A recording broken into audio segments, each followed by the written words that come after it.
see her walking down the boulevard. She got the posture of a superstar.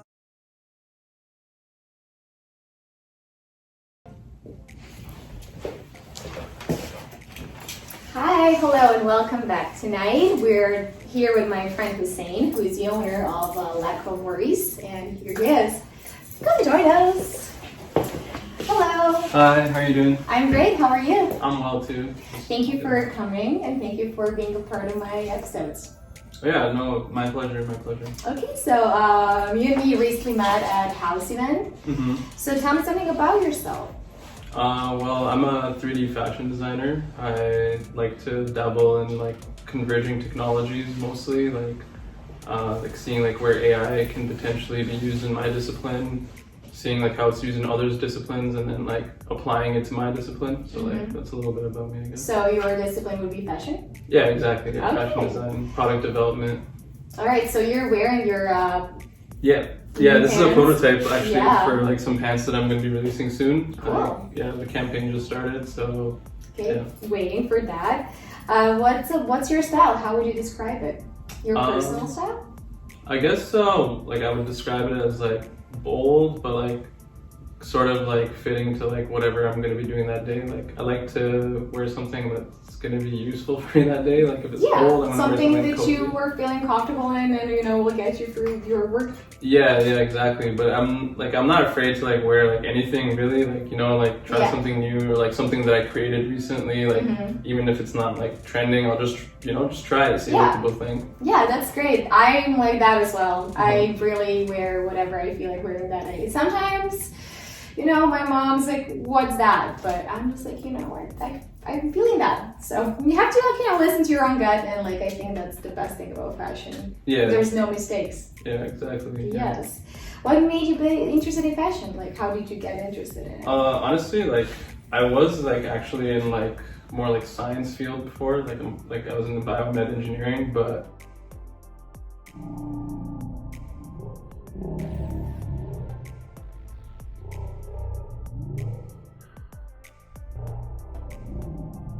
clothes. Like I would make my own edits on my jeans and my jean jackets and stuff like that. Like mainly because like I couldn't really go afford like $700, $300 like dollar pairs of jeans. So like I would just try to make my stuff look cool. And like I slowly like started getting people like asking me like, "Yo, can you do something for me? Can you do something for me?" So like I was just like, okay, like maybe I should go to school for this or whatever, Like, okay, so that brings us to your college, George Brown. You studied fashion there. Yeah. So is it good to go? Yeah, I'd say like I studied fashion design and fashion management there. So like I got like a little bit of both like the creative side and like the more business side of things. But like I guess it really depends like what you want to do. Like if you want to be fully invested in fashion and like find a career specifically in fashion, it might be okay for you to like take a diploma program there, or like go to like a degree program too, or like because you can apply to like different fashion schools around the world once you have like sort of like a baseline knowledge. But if you just want to like learn like pattern making, like you should just take a pattern making course. Like you don't need to like waste your time. Don't waste your time, don't waste your money. Like like it's like $8,000 if you're like domestic, and like probably like twice that if you're international. So I would say like don't waste your time. Like if you don't need to, just see what you need, and that's so you would recommend it if you really want to be a fashion designer completely. Technically I guess you could like even teach all yourself like the fashion design stuff just from taking like courses. And then like if you have a portfolio, like I feel like fashion is something like you don't necessarily need a degree to show someone that you can make something, right? You just make something and you show it to them, and like if they like it, they like it. Okay, so what's your brand? How did you come up with the idea of the name, logo? So Lack of Worries is basically like sort of like a motto and the brand name, and like the brand name kind of developed from like sort of like my mentality and how I look at life. And it's just like, it's not to say that I don't care about what I'm doing, but it's sort of like I'm not really worried about like what you think or what anyone else thinks, or like what like the general public would think about like my action or your action. Like I think it's like a way of like, you know, living your life without a lack of worry, with a lack of worries, so that you can sort of like be stress free and like, you know, like you do what you like and like hopefully like something good comes from that. So that's like YOLO. Yeah, sort of, I guess. It's my version of YOLO. Yes. Okay, so you said you wanted to create like things for people to like. So who out of, I don't know, a celebrity or something, or someone would you like to style or would you like to see in your brand? Honestly, like I'd be down for like someone like Bella Hadid or someone to like be like wearing something that I made. I like the causes that she supports and like she seems like, you know, like a very fashionable person, so like it would be someone nice to have. Okay, Bella, you know where to find him. Okay, so also you were saying that you're interested in like 3D fashion and 3D fashion design. Yeah. So what would be the best use of 3D fashion? So like the best use for me personally, like for my brand, is like conceptualization. So like you can make something in 3D, see it real time being created in front of you as you put the 2D garments like into like the program, and you can create it in 3D. So that is like the main thing for me, is like time to like market basically, because like traditionally you'd want to like cut out a bunch of pieces in fabric, then cut it out, sew it together, and then just like, oh shit, like I don't even like this or whatever, right? But like with 3D fashion, like I can sort of just like be on one screen the whole time, but like everything still gets done. I can see what I want. If I like it, I can post it on my Instagram, see if they like it, and then I'll make it. Yeah, then I'll make it. Yeah, time and also resources. Like you don't want to be wasting like too much, like expending like fabric for no reason. Like you want to be like ecologically like friendly too, right? Yes. So also, what do you think will be the future of 3D fashion? Right now it's pretty early for 3D fashion. Like I know like some brands use it, but they don't have like a whole department dedicated to 3D fashion, right? So like they'll have like 1 or 2 designers on their team that do like their 3D mock-ups, and then they do like 3D fittings as well. So I think like the future is like basically people will be using this for marketing, like in terms of like converting it into like a 3D change room setting. Like if you make something in 3D, say something like Corona comes again, hopefully not, but like if something like that comes again, like you'd still be able to try on clothes from the brand because they're uploaded in 3D. Yes. So you could try. We talked about that like not that long ago. Like if you can see clothes that are like an online store and like, you know, try them on yourself. Yeah, exactly. In real life, like maybe a hologram of a shirt comes out of your phone. Okay, yeah, that would be. Okay, that's like we're not deep in future. Yeah. Okay, so I don't think it's far off. We never know. Everything just like changes so quickly. So what you mentioned as circular design, and like what's that all about? Circular design, I think it goes back to like the original design process of like when you're figuring out what the end use of the garment or like what the end use of the product, like it doesn't go just for fashion. Like circular design is something that basically outlines like the life cycle, like how like the garment will or like the product will be used throughout its life cycle and where it ends up. So like if you were to make something without circular design, like you're just gonna end up in like a landfill or something, right? But if you make something with circular design in mind, maybe it can be repurposed at the end of its like end use. Like say you're done with like something or whatever, it needs to be able to be recycled or like preferably repurposed or something like that. Like, you know, like some way that it can be reused again. It doesn't just end, like it starts again, and like that whole process of like.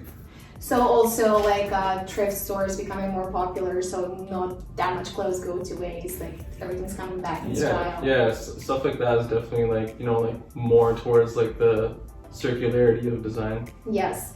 Okay, so tell me, what are some trends that you're excited to wear or to see in 2023? Honestly, like I've seen a lot of like augmented reality design, and like stuff like where like clothes on the surface it looks normal, but then like when you look at it through the lens, there's like stuff popping out of it. Like you mentioned the holograms, right? Like there's already like fashion designers that are like kind of incorporating that because of like this whole like meta quest thing where like people are just gonna be walking around with like these like lenses on and stuff. Yes. So like I've seen some people do like shoes where like the shoes look normal, and then like when you look at it through the lens, like there's just like images popping out of it or like something like that. So like that's something that I like. And then also just seeing like where like these different technologies can converge. So like AI. I don't know if you heard about DALL-E, but it's sort of like exactly. Yeah. So there like, was a workshop at Hxouse about it. Yeah, I was actually there too. It was pretty nice, interesting. yeah. So like after that workshop, I decided to like apply this to my discipline, and the way that I do that is I generate my prints in AI, and like so I prompt the AI to make something for me. Like for example, I'll be like, give me digital snakeskin print, and it'll give me its version of digital snakeskin print, and then from there I can sort of like, okay, like do I like this? Like maybe I can work on it in Photoshop, or you know, like that's how I want to come up with my prints for my brand. Okay, So, that's pretty interesting. I don't know that a lot of people that I've interviewed had mentioned this before, so definitely something new. Yeah, I think now everything's gonna go more to like that artificial intelligence and everything. Like I think fashion is gonna be super crazy. Like I'm wearing a black dress, but actually it's orange. Yeah, I just don't see it well. But yeah, it's probably gonna be really fast. Yeah, like my main thing is I think it's gonna be more technologically infused, like with 3D, with AI, like coming together, and then like coming together in like this like metaverse or whatever, right? Yes. So, and we're like, all gonna have VR glasses to actually see the clothes. Yeah, stuff like that is gonna be like, I think in the coming future, like maybe not like in the next 5 years, but like, you know, like 10 years, 15 years from now, like that's gonna be the norm maybe, I think. Probably in 10 years, we're gonna look back at this video and be like, wow, we predicted half of the things that's happening. Yeah, inshallah. You should take us. So about your brand, when is it gonna like, you know, be available to the audience, and where can people buy it, or like, you know, look at the designs prior launching? Yeah, so you can follow me on my Instagram at lack of worries. Lack dot of worries, sorry. At lack dot of worries. We'll have that in like a description box. Okay, cool. But yeah, so like my plan is to actually have like a pre-sale for like these jeans that I have right now in prototyping in the new year. So look out for that. Like the campaign just started for it. So you can see like 3D renders that I'm making of the jeans already. Well, you can see like the prototype here too, I guess. I'm first impressions. Really cool.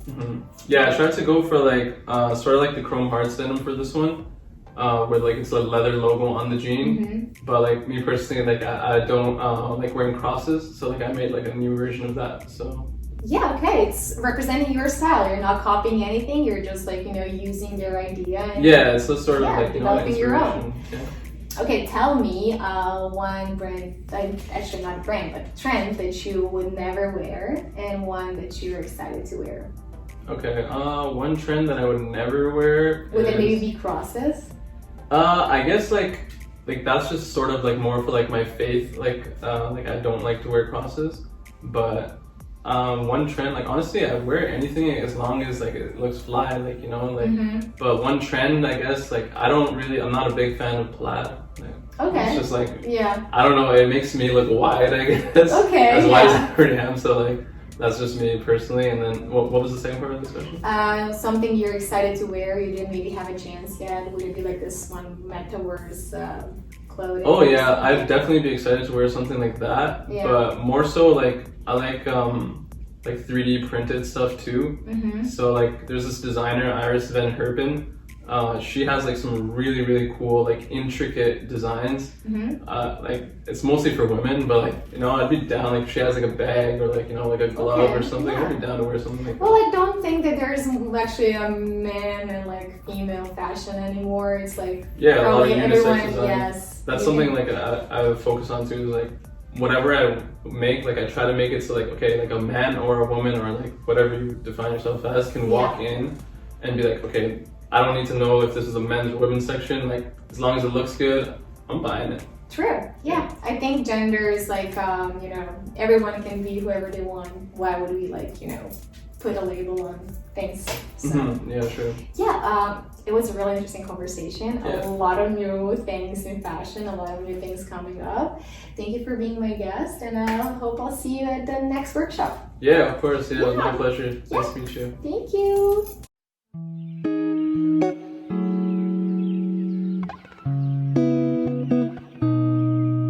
You see her walking down the boulevard.